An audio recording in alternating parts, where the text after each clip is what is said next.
Good, that's back. All right, so next new episode, we definitely have a topic that we want to touch on: African versus African American. Let's just get into it, man. This conversation. That's a conversation that's been happening for I think years now. I'm very happy that these conversations are starting to happen. I saw some of them on Clubhouse. I saw a few online. And I just saw a clip. I mean, there's a clip that actually... Hold on. I'm about to show him this clip. So this is a clip of Maxwell Cream. I think he did an interview on the Joe Budden podcast. And it's a clip that when I saw it, I was like, it's okay. Check it out, Anthony. He's watching them now. You know what I'm saying? Like, I'm more in tune with, like, the black side because, like I was seeing how no, start it over. Start over from the jump, all the way from the jump. Yeah, start over from the jump. My father Nigerian, my mom black. You know what I'm saying? Like, I'm more in tune with like the black side because like I was seeing how like feds came and tried to. He went away. My aunt snitched on my dad. They had some shit going, like they Nigerian. They had like some African shit going on, like you know what I'm saying, like some, she snitched on me. So they really had me like, fuck them. I'm not fucking with them. You disown them a little bit. Yeah. You man, fuck with that black family, bro. Y'all can fall out, like all kind of shit. At the end of the day, it's gonna Thanksgiving, no Christmas. Yeah. They show you loyalty. Like that's what you learn with a black family. You know what I'm saying? You learn how to stay together no matter what. No matter what. It's a family against everybody else. Yeah, hell yeah. You know what I'm saying? But with them, I ain't see that. You know what I'm saying? So, yeah, Linda was a Nigerian. Okay, I'm so confused. Yeah, like there's a lot of confusement. I'm so confused. That. Yo, every 2 seconds of that video, I was thinking like, man, the ignorance is astounding, man. And it's not even trying to insult the man, right? He's just lost. He just there's just a bunch of things he was not taught, plain and simple. But okay, so start with your questions. Let's just answer them from. What point was he trying to make? He was trying to make that there's a difference between the Nigerian side of his family and the African American side. Let's scrap the example he used was horrible. Was horrible. Yeah, but let's first of all let's scrap the whole thing Nigerian versus black because that's ignorance. Let's address this right now. Right. And that's something that sometimes you see a lot in, this African American community here. They truly believe there's a strong separation in their identity and identity in between Africans. And that's not necessarily untrue because there's different cultures and whatnot. But here it's like the guy is straight up saying that black is only African American and everything else is just something like African isn't supposed to be designated as black. That by itself is complete ignorance. That astounded me, man. That's why I really wanted to show you this video. I don't even know where to go or what to say. Where to begin because I'm just like, the example is such a weird example to begin with. I'm just like, so the black community have each other's back, but the Nigerian side. First of all, man, let's not use those connotations. I think I'm trying to make too much. Exactly. African American. Right. I think I'm trying to make too much sense out of it. But I guess to answer, but it's just like this: the dilemma between the African and African American. I think it's an ongoing, it's a forever topic. I think I'm glad that we're starting to have this conversation because, I personally believe that I guess there's a movement where a lot of Black Americans are starting to try to find where their roots come from. And I believe also, to me, I feel like now because Afrobeat is becoming so big, that more and more Black Americans are starting to kind of identify themselves, not even identify, but they're trying to find where they're from. I'm not saying it's completely because of Afrobeat, but I'm just saying like they're recognizing, that a certain part, maybe the more educated part was just like, okay, maybe we want to connect with African people. But there's another side, I think, of the argument. It's just like, y'all sold us. They say y'all as if it was us. I ain't sold nobody, but it's just like, your ancestors sold us and we here on our own, so we not African. You know what I mean? We're not African, so there's always been this, there's always been this, I'm going to say, I don't like to use the word hatred, but there's always been this, it is hatred between African and African American, where I feel like some African, and let's just be real, some African act like they are better than Black Americans because they know where they come from, they know their roots, they, all these things. And I think on the other side, you have a lot of African American that have a bad perspective or the media perspective of what Africa is, And I think because there's this lack of dialogue, we feel like both sides feel like we're completely different than one another. I think I'm gonna say this for now, and I want to see what you have to say. Okay, first of all, like I said, let's debunk the whole black thing. Okay, we're all black here. Okay, okay. A racist white person is both gonna call us the N-word. Okay, we're all black. Right. Let's just get that out the way. African American versus Africans. To me, and it's sad. It's sad because it's even the verses here.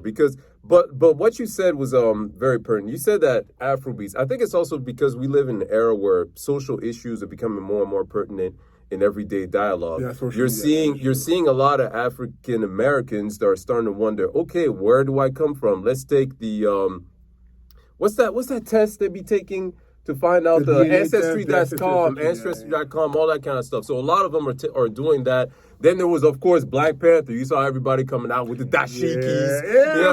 I forgot that. So everybody was claiming Africa. It's become a part of mainstream popular discourse now to kind of claim your African background alongside the music like Afrobeats and things of that nature, right? But I feel like there's still this separation due to the fact that, okay, there's the background for a lot of African Americans that the only one that they know is still the one that comes from here. And I think it's by design, by the way, because I think that the education system here really wants them to only know about their history in this country, which starts with slavery, which is kind of also in a way of programming that, you come from the downtrodden, and let's not teach you maybe the glory of the previous days. Yeah. And by the way, that glory isn't necessary because we often say we're descended from kings and queens. Not everyone was kings and queens, by the way. But let's be real. That's somewhat true. But that's still a part of education that needs to be permeated in the African American community, unfortunately. And when they see Africans on the flip side, I think they combine the education that they have alongside the mainstream imagery that they're shown to this day about Africa, which is also something that allows them to disassociate themselves from Africa. Like, oh no, I don't have no pet lion. No, I have the internet. I have running water. I have the electricity. So they, in a way, they feel that because they're Americans and they live in America, they're better in that sense than Africans. And like you said, Africans on the flip side, especially a lot of them may be more educated and things of that nature, they'll look at African Americans and be like, yo, man, your country isn't even all that. Like, I'm superior than you. So there's always going to be a bit of that conflict. But the sad thing is, yo, man, this system and the people in charge here, especially if you're over here in the West, these white people all look at us like nothing. Plain and simple. So it's really unfortunate that this is another chasm that's being that splits us up. Yeah. That divides us up in this fashion. And I feel bad for that Maxo Cream guy, man, because for real, let's go back to that video and try to address the thing. He was saying that because the Nigerian side of his family apparently snitched on his dad, they don't have that same sense of community and they're not ride or die. That has nothing to do with being Nigerian. Yeah. It's just happening in your family. Exactly. It has nothing to do with the Nigerian side. If he knew anything about certain tribe in Nigeria, he would see that a lot of tribe in that country are sticking for one another. So that's one thing that I can agree with. But I think to me, what it is just shows you how much we've been devalued as Black people. Yep. It's just like we're the only race of people that will talk about each other that way, where Black American will say we're not African, African will say we're not African. Because if you look at any other race, we can say, white people, whatever, they don't talk about each other that way. So I've said it a lot of times, maybe not on here, but it's just like we've been devalued. We devalue each other so much that we don't see the value in one another. We really don't see the value among Black people as a whole. And I think to me, that's just the issue there.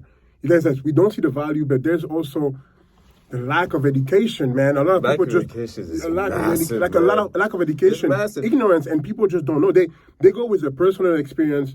They're really not educated on certain subject. That's why it's such a hard question, and it's a loaded question. To be real, it's hard to even begin. I'll have a 20 minutes or whatever conversation about these topics because everybody is bringing their personal stories, the personal trauma that they live with African American or Black American. We can talk about how we were seeing when we first moved to America, booty scratcher and shit. But it's just but at the end of the day, it's just when you know where you're from, I think you bring it from a different perspective. Like, for example, me, I remember in college, when I went to college and I remember, man, my college was a really interesting experience for me. Like, I've learned a lot from my Black American friends, because the way I would see America, I thought that, America is a place where Black people strive, man. Like, Black people don't have no issue, man. I would see the Will Smiths, the Jamie Foxx, they're living a good life. And I go to college, and I meet my Black friends, and I'm just like, why are they so angry? Why do they hate people so much? I'm just like, why are they always... And we were having conversation, and they're like, Anthony, it's not like that. There's a lot of things that we don't... that you may see in the movie. You have like a movie media perspective, but you don't really know what's going on. So I was like, you know what? Cool. Say no more. Started, reading books.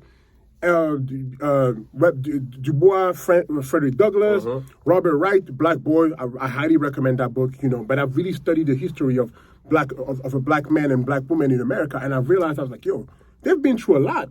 And it helped me sympathize with the struggle of Black people. So whenever people talk about Black American, I'm just like, you don't know everything, so I can't let you say that. You know what I mean? I can't let you say that. So I see the side of things, but that's just me. Not everybody necessarily going to do that. But when you educated yourself, I think you're able to, I guess, see things from a different side. And I think a lot of time with men like that man, unfortunately, man, like I don't even know what's his name?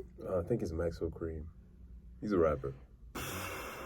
It just shows you, it's just like, man, like, I don't know what to say to him, man. I don't know what to say to him. I'm just like, educate yourself. Educate yourself and try to... Educate yourself on both sides, to be honest with you, because it's exactly what he just said. A lot of Black people in Africa, and I was back in Africa about 6 months ago, and I remember talking to people there, and they really do believe, right, that if you come to America and you live in America, you live in golden. Yeah. You live in golden. So why are you even complaining about things like racism, et cetera, et cetera? Like, a lot of people have, obviously in this country, especially in the Black community, they have a lot of negative thoughts about Donald Trump, which are not unfounded. I went over there to Cameroon. All those people say, why are those people complaining about Trump?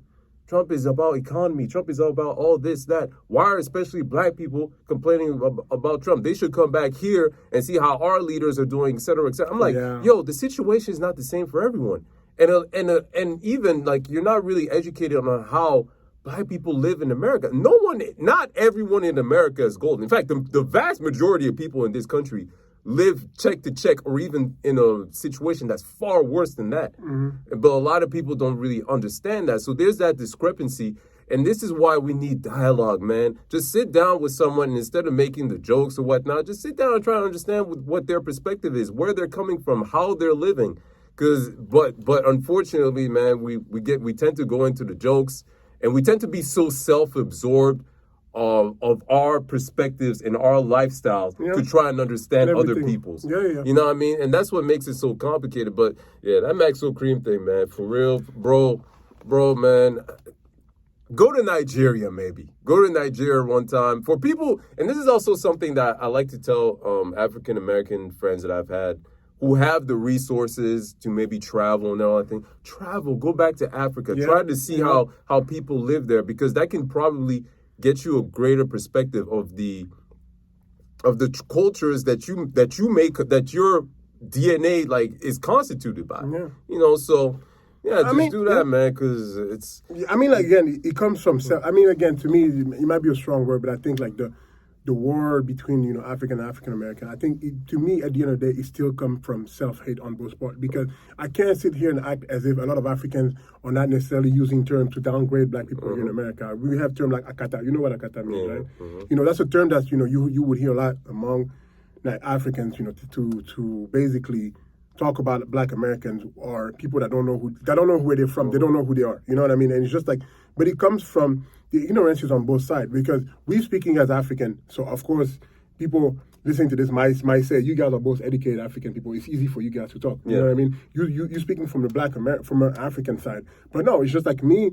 Once, for example, I sat down with my Black American friend, I really realized that I was missing some component, some important component of the story that I didn't necessarily have. And now it kind of made me look at like, oh, I didn't have all the piece of the puzzle to understand what, the struggle, But I think on an African side of things, sometimes you're right, like they're quick to judge, they're quick to criticize, like they don't know where they're from. But one thing I always tell them, I'm just like, but they do something about it.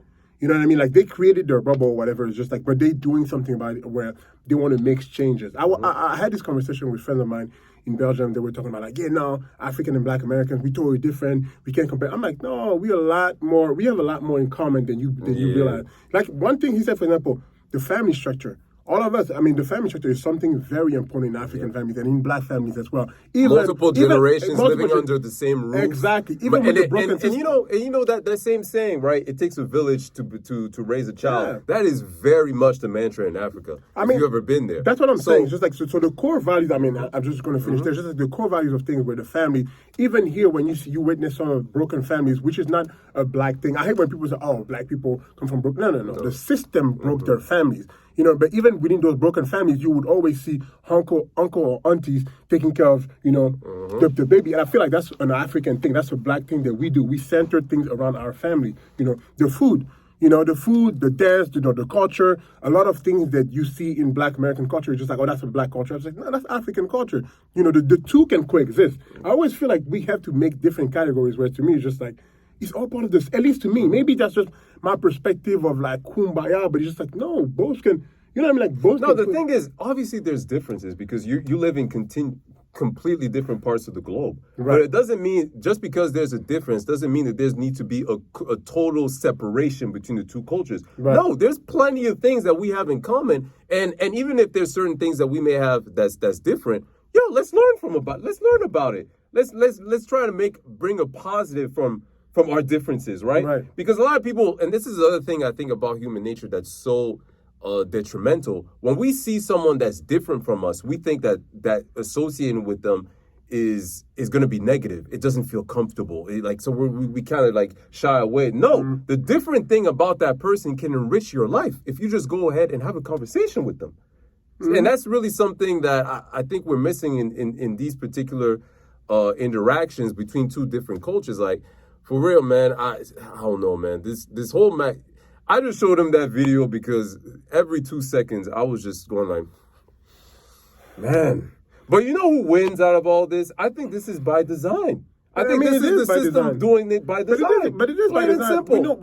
We know it because if Black people unite, I think, I'm not gonna do my Malcolm X here, but it's reality. Yep. Like if Black people know where they're from and they actually unite, you might have, that's a bigger conversation, of course, but you might have some big troubles because I think all human races care about, the future of their own generation. So that's just human nature. I think a lot of people sometimes don't realize that. So if you have a dominant culture, if you have a dominant, culture, you have a dominant race, the other culture will do what they have to do in order to make sure that you know what I mean? So I don't know. I think like you said, it's by design. I just hope that people are just gonna pick up books, gonna open their mind and travel more, because now, again, back in the days, people couldn't necessarily travel. I think one thing the reason why these conversations are happening more is because of social media. We see what's going on in Nigeria. We see what's going on, with the George Floyd situation, and more people realize that, man, we're suffering all over the world, man. Yeah. Black people, we're suffering all over the world. So we come together and we start to have this conversation that needs to happen. So I think that's one thing that I love about social media, where it brings people together. It can divide people, but it also brings people together. And those conversations are starting to happen because those, to me, are vital conversations. I know I had this conversation with a bunch of my Black American friends, and it's something that sort of like, yo, Anthony, like, I never saw this from this perspective. Thank you.